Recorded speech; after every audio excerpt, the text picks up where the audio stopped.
Our third lesson as we walk through how it works, found in the big book on page 58. And I just want to read a part of it. It says, rarely have we seen a person fail who has thoroughly followed our path. Those who do not recover are people who cannot or will not completely give themselves to this simple program. Usually men and women who are constitutionally incapable of being honest with themselves. They are such unfortunates. They're not at fault. They seem to have been born that way. They're naturally incapable of grasping and developing a manner of living which demands rigorous honesty. Their chances are less than average. There are those too who suffer from grave emotional and mental disorders, but many of them do recover if they have a capacity to be honest. Our stories disclose in a general way what we used to be like, what happened, and what we're like now. If you have decided you want what we have and are willing to go to any length to get it, then you're ready to take certain steps. And this is the part where we're at now, where it talks about at some of these we balk. And we have looked at this each week, and we said that this is the instruction manual to the program. Anytime you buy something and you try to put it together, in the box is an instruction manual. What most of us try to do, instead of reading instructions, we try to look at the picture. And all the time, the picture don't tell the true story. So, if you look at your handout or look at the screen, it says part of the reasons we can be afraid of recovery is that we know the changes God asks us to make will be painful. There was pain in our old way of life, but we usually found ways to escape it. When we decided to enter the recovery process, we also decided to face change head on. And we talked about that a little bit this morning and talked about that pain and change hurts. That's why we are afraid of it. And we get so comfortable in our old ways that it stops hurting. It's this thing called adaptability. Although it may have been painful, we adapted to it. And we got used to it and got comfortable. And so now when we try to change our lives, it seems as if it will be more painful than the destruction of addiction. Even the jails and the institutions and the homelessness and all of that, you would think that that would be painful. And it is, but we get used to it. That makes sense? And so when it comes time to change, that seems like that is more painful than the situation we're in. Les Brown, in one of his motivational speeches, he says he talks about this guy that comes to visit a friend, and there is a dog that's sitting on the porch, and the dog is just hollering, and he's like, man, what's wrong with your dog? He said, he's sitting on a nail. He said, man, get him up. He said, no, when he gets tired of hurting, he'll get up. And that's the way it is with recovery. When you will see somebody, obviously in a whole bunch of pain, but until that person gets ready to get up, ain't nothing you can do for them. Amen. And that's the hard part of this thing, because it's painful for the family members to see, but the addict themselves have gotten used to it. And it don't even bother them no more. And so that's what this is talking about. As some of these we balk, we stop. And if you look, 1 Peter 3:17 says, remember, if God wants you to suffer, it is better to suffer for doing good than for doing wrong. Amen. Remember, if God wants you to suffer, it is better to suffer for doing good than for doing wrong. See, we got this thing in this health and wealth and prosperity gospel that people are preaching and teaching that says that it's not any pain in following God. That's not true. God allows us to get into pain painful situations. Matter of fact, last week we said that is God's prescription for growth, is allowing us to go through things.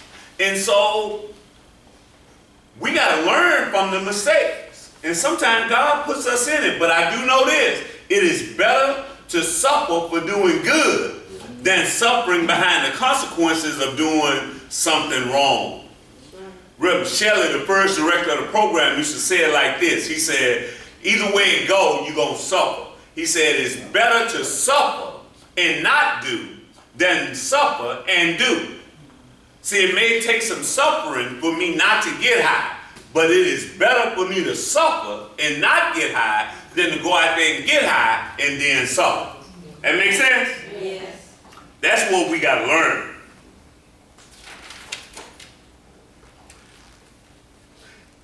At some of these we balk. That's where I stopped at when I was reading the big book. And balk just means stop. Some of the changes that we got to make, we stop at that point. Why? Because we said that they're painful and it's uncomfortable. The first one said, we balk because we don't trust God. That's the first reason why we balk, is because we don't trust God. What do you mean? Because all the time, God doesn't make the whole process, lay it all out for us. So we don't necessarily know what's going to happen. And that's what faith is. Faith is the substance of things hoped for and the evidence of things not seen, right? And so we don't do it. We say stuff like this: I will trust you, God, if you tell me exactly what's going to happen. That's what we want. You're like, no, man, I don't want to give this up. I don't want to let this go because I don't know what's going to happen. Well, that's where faith fills in. You know, and if God told us all of the things that were going to happen, we wouldn't keep moving forward. You know that? That's right. If you knew everything that was going to happen in your life, you wouldn't keep moving forward. Some things he can't tell us. You know, it's like when you get some news and you have to figure out, should I tell this to somebody? And sometimes you're like, no, they ain't mature enough to handle whatever. That's why I tell family members all the time, stop sharing everything that's going on outside of this treatment center with your loved one that's here. They can't handle it. You have to use some wisdom in what you share with us when we're in treatment. I have wives and girlfriends be, oh, I'm broke, I don't know what I'm going to do. Now, what is a man going to do with that? But I want you to stay. I don't know how we're going to pay the bills. I want you to stay. That brother going to leave. You know, or I'm so lonely, I don't know what I'm going to do. No. He coming home or she coming home, right? So sometimes you can't share everything that's going on with everybody. Sometimes that's not being kind. You know? Yeah, that's not being kind. The second reason is we balk because change hurts. Change hurts. Because when we make all of these changes and let this stuff go, it starts out, I gotta let this go, I gotta let this go, I gotta let this go. It's the replacing of all of the stuff that hurts and that's so odd. See, when I stopped running the streets and I stopped getting high and I stopped doing those things, I had to figure out what I was gonna do with all this newfound time. Because I just focused on what I was gonna let go of, and just trying to be normal, whatever that is, was painful to me. Because letting go is hurtful. I told the men and the women this morning, we're going to write some letters next week. We're going to write some letters to our drug of choice. We're going to write some letters to our old lifestyle, because you got to grieve some of that stuff. See, when you just say, oh, just stop, let this go. Well, you've been in a love affair with this. You've been used to this. It just don't go away. Some of us are trying to get out of a relationship. You don't just say, oh, okay, this ain't working for me, I'm gonna let it go. It ain't that easy all the time, right? Yeah. You say what? You need Yeah, you need closure. So we're going to get some closure. We're going to say goodbye, and we're going to do some crying, and we're going to try to grieve this thing because it leaves a void. But change hurts. It does. Thirdly, we balk because of fear. We balk because of fear. The big book says we're driven by 100 forms of fear. And it's not talking about big dogs and snakes either. Now, we may be afraid of big dogs and snakes, but this ain't the fear that it's talking about. It's the fear of the unknown. We're afraid of the unknown. What's going to happen? Or sometimes we're afraid of what we know is going to happen. I was afraid of being thought of as a square. You know, because I thought living right made me weak. And so I was afraid of the perception of being weak. We got a whole bunch of fears. One of the sisters this morning said she's afraid of failure. She feared failure. And so if I fear failure, you know what that does? That makes me not try so hard. Because I'm afraid to put a whole bunch of effort in because I don't think it's going to work. See, when you don't think something is going to work, you don't try that hard, right? But if you think it's going to work, you put a little more effort in. And I figured out that fear, it either paralyzes or it motivates. It either paralyzes or it motivates. And so a lot of times because I am afraid, it paralyzes me. I stay stuck because I'm afraid to put some effort in. Or my fear can motivate me. In the end, my fear motivated me, and it motivated me to go to meetings. It motivated me to go to church. It motivated me to call my sponsor and read the stuff because I was afraid not to because I knew what was going to happen if I did. So I started out working the program out of fear of falling off. And then I learned to like and love what I was doing. Then I had a different motivation, but it wasn't necessarily a motivation of I love this. It was just I know I didn't want what I had just left from. Yeah. And I was scared to go back. And so that's fear. We balk because we're afraid. You know, when people are climbing, people like me who are afraid of heights, and I'm climbing up a ladder, sometimes you get stuck. You ever see little kids when they get up on the tower diving board, yeah, and they're climbing up the ladder, and then they'll stop, or they'll get all the way up there, and it'll be time to jump, and they'll turn around and walk all the way back down the ladder. Now we know it is a lot easier to go ahead and jump, right? Than to go all the way back down, go through all of the people on the ride and all that kind of stuff. But fear will make you stop. And we got to learn to face our fears and let our fear motivate us. 1 Corinthians 1:4 says, what are you so puffed up about? What do you have that God hasn't given you? And if all you have is from God, why act as though you are so great? And as though you have accomplished something on your own. And so a lot of times, y'all, we will start this thing and we get a little sobriety in it and we get puffed up and start to say, I got this. And we balk again because we think we got it made. I don't need to go to meetings no more. I don't have to go to church. I don't have to do these things. I'm good the way I am. No.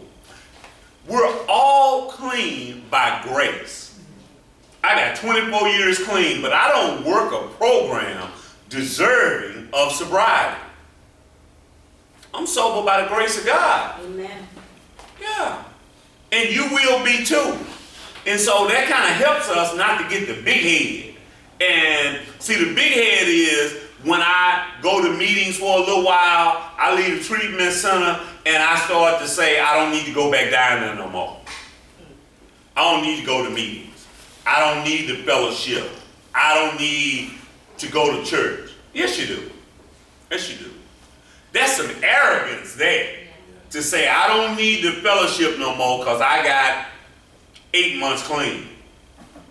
You better come to yourself. This is a one day at a time for the rest of your life process. And that's what it is. And we just got to keep moving forward. And I never understood when believers say that. Because think about it this way, y'all. The greatest mission field is to go to the meetings. Because we're supposed to be making disciples. What better place can I go than where there's a whole bunch of atheists and agnostics and people saying the doorknob is their God? Where's a Christian supposed to be? That's a good place. Everybody's supposed to be, isn't it? And I ain't got to go with no big King James Bible. I can just go and just walk out my salvation where people can see it. And if they just so happen to ask me, then I can let them know. Right. Right. My God, my higher power, which I choose to call God and all of the stuff that we say, right? You know, I ain't got to break the traditions, but that's a great place to be. It says, we thought we could find an easier, softer way, but we could not. See, we're always looking for an easier, softer way to do this because we think the program is too hard and too much. That's why we balk, y'all, because think about it. You balk because you think we're asking you to do too much. Man, I can't go to all of those meetings. I can't do all of that. That's too much. It's a lot easier to do all of the things they talk about in recovery than it is to be out there smoking. They say if I put half the amount of effort into staying clean that I put into getting high, I'd be a lot better off. It takes a whole lot of effort to get high. Whole lot. Yeah, that's hard work. Getting high, leaving with $200 and smoking up $2,000, that's hard work. So this is easy, y'all. So there is no easier, softer way. The easier, softer way is the program. That's easier and softer. Y'all got it? Mm-hmm. Yeah, you know easier, softer way. Just do it the way it's designed. That's why it's called How It Works. This is the instruction manual. You just got to go step by step because it says, rarely have we seen a person fail who has thoroughly followed our path. And so we just got to work the program the way it's designed and trust the process. I'm going to ask 3 rhetorical questions. That means you don't have to answer, but just think about it. What do you think why do you think you can stay sober on your own? Why do you think you can stay sober on your own when you got all of this history that shows that you can't do this? So what makes you think after you done failed 100 times that this time you can do it your way? You would think that now you would throw your hands up and say, I surrender. I do whatever y'all ask me to do. You know, the old preachers and deacons used to pray, and they used to say, we're praying that somebody will come down, running down the aisle, begging and crying, asking, what must I do to be saved? That's how we're supposed to come to the program. We're supposed to come to the program asking, what must I do? Not telling the people what you gonna do.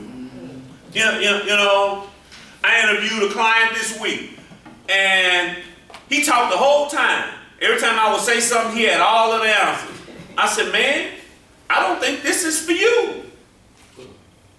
He said, why? I said, you know everything. Treatment is for people that don't have no answers and they looking for a solution. But if you got all the answers, you keep doing what you're doing. You're like, well, man, I'm homeless and I'm this and that. I said, but you too smart. Because every time I say something, you're like, no, man, you know, this is the way you do it. So, no, buddy. No, you go out there, finish getting high, and come back and see me when you don't know. Yeah, them kind of people we work with is people that don't know. Some of y'all done worked on a job and you get somebody, they have a whole bunch of experience at their last company, and then they come to your company and all they want to tell you is about the way they used to do it over there. And you be want to say, you know what? You should have stayed over there. But here we're going to do it this way. Not about all that other stuff. And that's the way treatment is. I used to have all the answers, so I thought, but they kept leading me. That's why they say, let me say it this way. They say my best thinking got me here. And my best ideas got me here.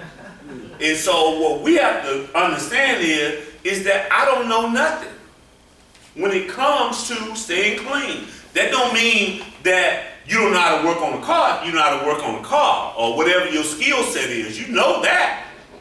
But what you don't know is how to stay clean. That's why you come to places like this.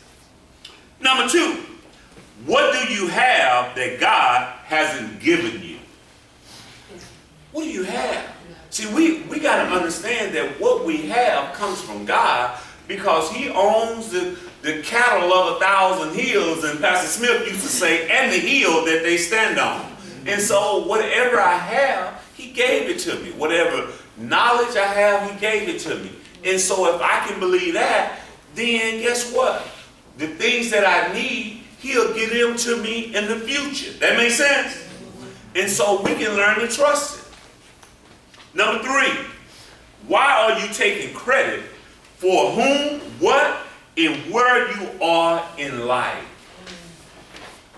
See, we take credit for some things that don't belong to us. You know, I got this, and I got that, or I done this. No, not really. You can't do dope and have nothing. You know, sometimes we have good support systems that hold us up. Y'all with me? Yeah. You know, our kids do well. It wasn't because of you, because you can't be a good parent doing dope. But sometimes we have a good support system, and then sometimes God just bless. God just bless. I was reading and watched this movie a few years ago where this young sister, her story was from homelessness to Harvard. Well, she was homeless all her life, living in shelters, but where her mom would take her every day, she would take her to the library. That's where they would hang out. And so all the little girl done was just read. Well, that's the grace of God. That being in the shelter with all of the craziness that go along with homelessness, she still was able to get an education that would get her a full ride into Harvard. You know that's grace. Because you can be raised in a great environment and still not be able to get that. That's grace. And she understood that. Matthew 6:33 says, but seek ye first the kingdom of God and his righteousness, and all of these things shall be added unto you. And what we have to learn to do in this thing called recovery is my priority should be God, recovery, then me. And then all those other things will be added to me. I just need to focus on trying to stay clean. I don't need to be worrying about my family. I don't need to be worrying about no job, no car, none of the rest of that stuff. I just need to be focusing on trying to stay clean. God will add the rest of that stuff to me in time. You know, we come here and we be at month 1 worrying about jobs and running to the phone, trying to raise children from the treatment center and trying to manage our house. Forget that. They're going to be all right. They're going to be all right. They've been all right all along. You wasn't doing it when you out there. You know, now I can lead them to go get high, but I can't lead them to go get clean. Ain't that something? Come home, take care of your kid. I'm gonna go get high. But now I'm in treatment, now I'm trying to micromanage the house. Leave the people alone. Yeah. That phone is one of the worst things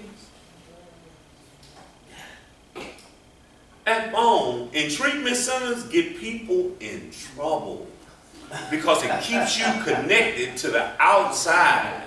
And we want everybody's life to stop because ours has stopped. Family members, don't y'all stop living because your loved one is in here. You go on and have a merry good time. Yeah. Because what we want you to do is just sit at home and wait for 6 months. Because I went and got high. You ain't supposed to go and do nothing. You ain't supposed to have no fun. You can't go to the movies. Don't go out to eat. Don't do nothing. You need to be available. And answer the phone by the second ring.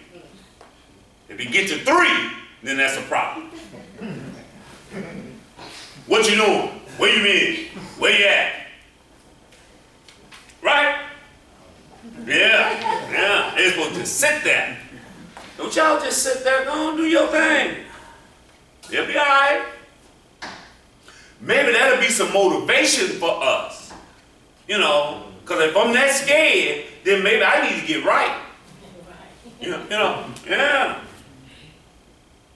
Like, shoot, it may actually leave this time. I might need to get clean. Yeah. That's how you go check traps. You check traps by getting clean and treating people right. You can't be out getting high checking traps.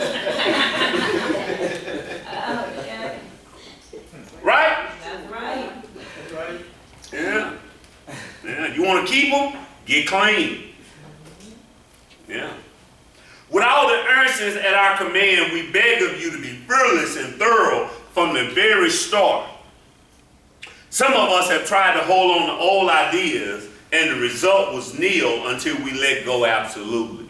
And I love that. He says, with all the earnestness at our command, we beg of you. So they were begging. It's a different kind of begging, y'all, than what family members used to do before we came threatening. Not that kind of begging.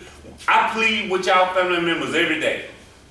But I'll put them out. But we do beg them. Come on, do this. One of my favorite things is I want y'all to get this. I want them to get clean so bad. But they got to want it the same. What I found out is there is a whole bunch of people that benefit from me getting clean. But can't nobody want me to be clean more than me. That's right. If my wife want me to be clean more than me, that's a problem. If my kids want me to be clean more than me, that's a problem. That's why I ask almost all the time when family members bring their loved one here, I ask, who wants you to be clean the most? You or your mom? Or you and your wife? Or you and your kids? You or your daddy? And when they say, my mama, I say, you're not ready. You need to go out there and experience some pain so that you'll want to get clean more than anybody else. Now, a lot of people will benefit from it, and a lot of people love us and want us to get clean, but I got to do this for myself. Recovery is too hard to do it for somebody else, even if you love them. It's too much sacrifice, and addicts are too selfish. We can't do all of this for somebody. We selfish people. I ain't gonna get up and go to meetings and deny myself all of the stuff for you. I love my wife and kids, but come on now. Yeah, it's a lot to stay clean. Because guess what? If I'm doing it for them, that means they gotta do what I say, when I say, how I say it, all the time. And when they don't, I ain't gonna do it for them no more. Some of y'all done got high behind that, right? Because you was doing it for somebody, and then they stopped doing what you want them to do, and you say, I'll show you. I'm gonna go and get high. That's why I gotta do it for me. Because kids don't always do what you want them to do. Parents don't always do what you want them to do. Mates don't always do what you want them to do. And then, when they ain't acting right, now what's your motivation? Yeah. When the wife, brother stop cooking and stop doing the other stuff you wanted, stop all the other stuff, then what's your motivation gonna be then? Because you was only doing it for her. See, doing it for someone else means that I control you. Or they control me. But when I do it for me, I can say, I am staying clean for me. No wife, no job, no children. I'm staying clean for me. Because people leave anyway. Kids grow up, they grow up to leave. And if they don't leave quick enough, after a while, you want them to leave. I told my kids from the time they were little, I said, you get 18 years and 60 days in my house. 18 years and 60 days. I don't know where you're going, but you're going somewhere. So I knew all along I wanted mine to go. Yeah, empty nesting is a wonderful thing. I'm an empty nester and it is just wonderful. I love them, but I don't want them to stay with me. You can love somebody and not want them to stay with you, right? That's right. Yeah. It's a wonderful thing. So they have to go. And so, but I love them, and they love me. They want me to stay clean, but they don't want me to stay clean more than me. Hope that makes sense to you. In closing, in recovery, we say we have to let go of old people, old places, and old things. But we keep the same friends, go to the same places, do the same things. But we come to treatment with a puzzled look on our face as to what happened when we relapse back in the old behavior. You see that?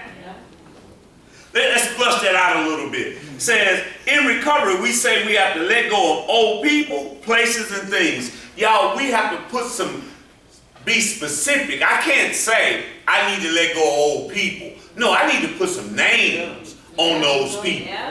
Because those are specific people that I got to let go of.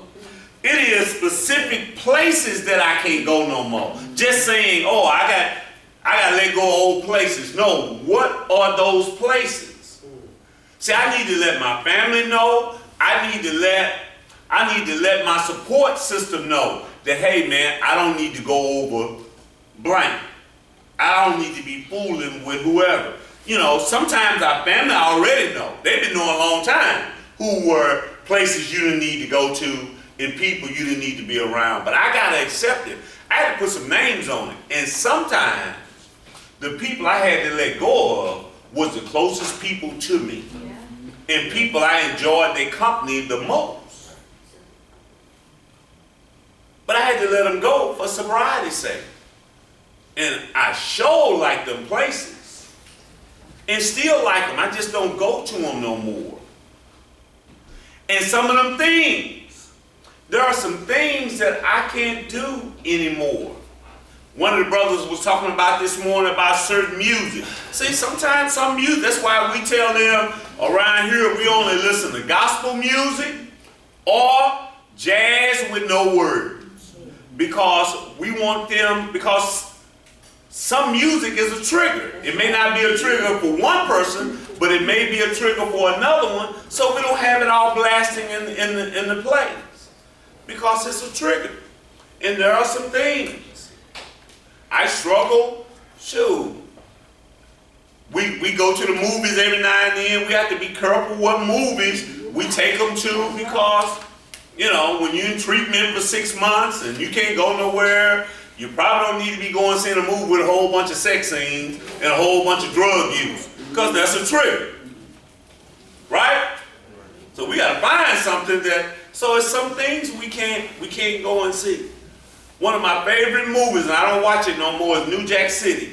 But I don't watch that because they just smoke too much crack in that movie. I got my eyes closed through the whole movie, because I can't sit there and watch them. So I don't even watch it. Great movie, but it's a trigger for me. Certain places, certain things, we got to stop. But don't be puzzled when you fall off if you don't let none of this stuff go. Because if you keep doing the same thing, you're going to keep getting what you've been getting, right? They said the definition of insanity is what? There you go. One more time. Insanity is what? Yeah. If nothing changes, nothing changes. And so, y'all, we got to change that stuff. I know you like it. That's why we're going to write those letters this week and saying goodbye to some of this stuff. And you got to grieve it. It's a loss.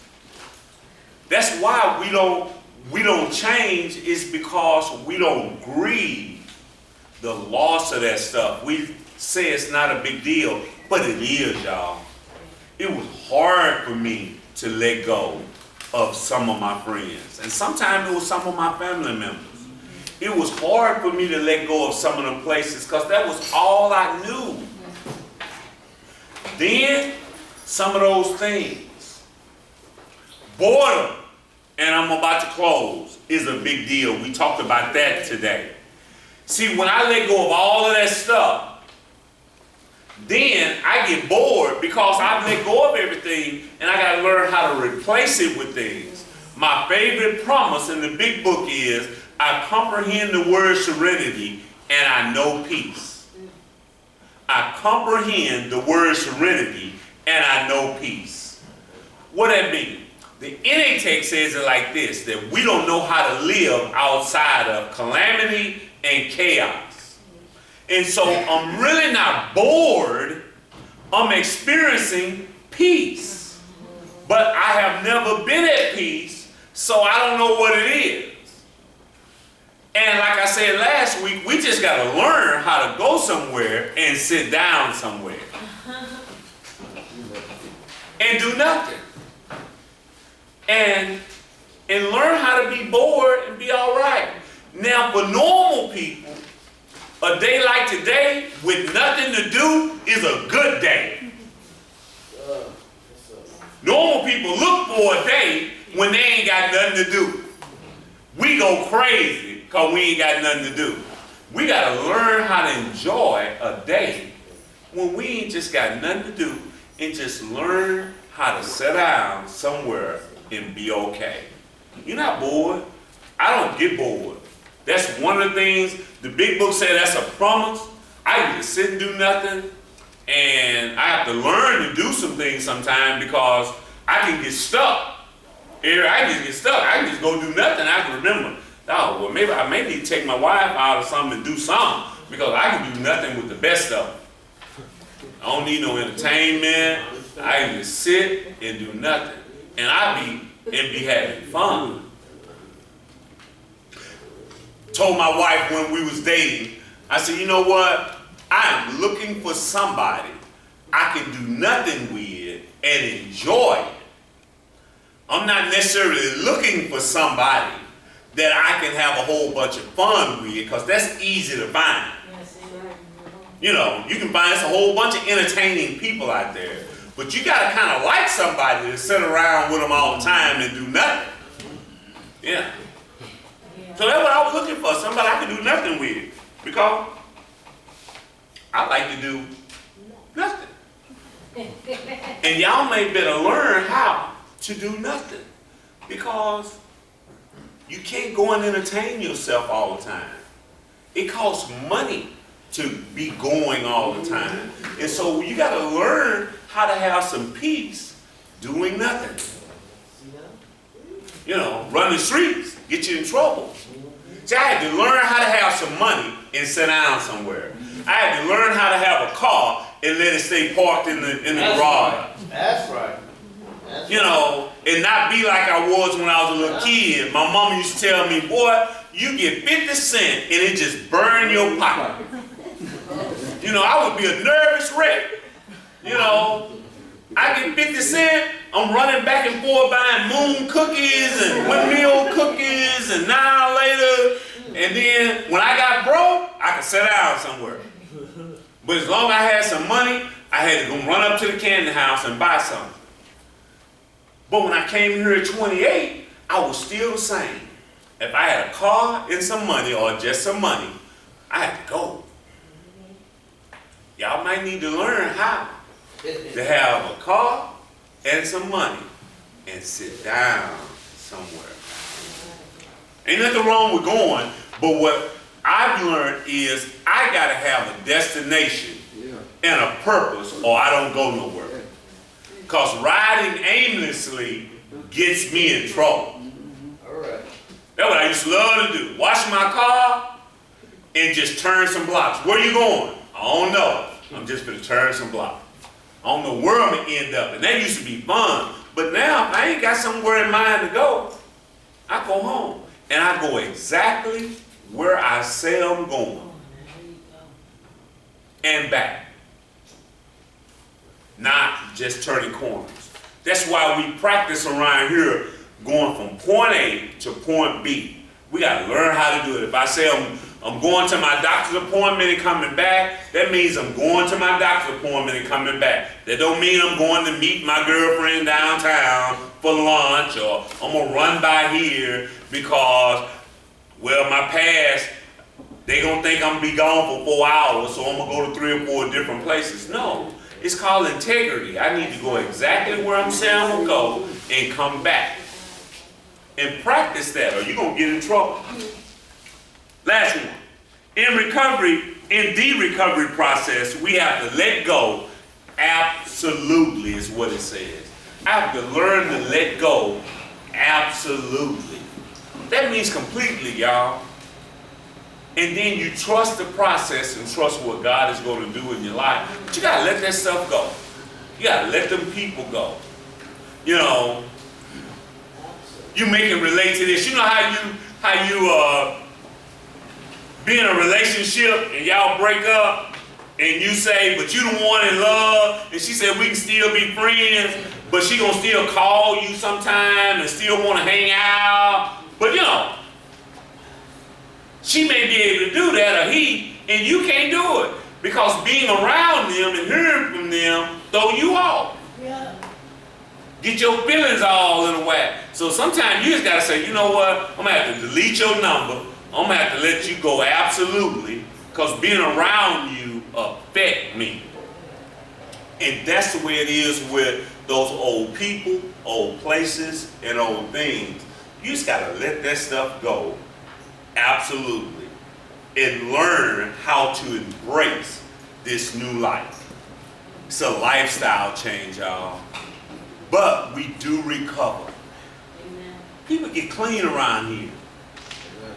In high numbers. We really do. People get clean. And so you can do this. You just gotta follow the path. And then you'll get it.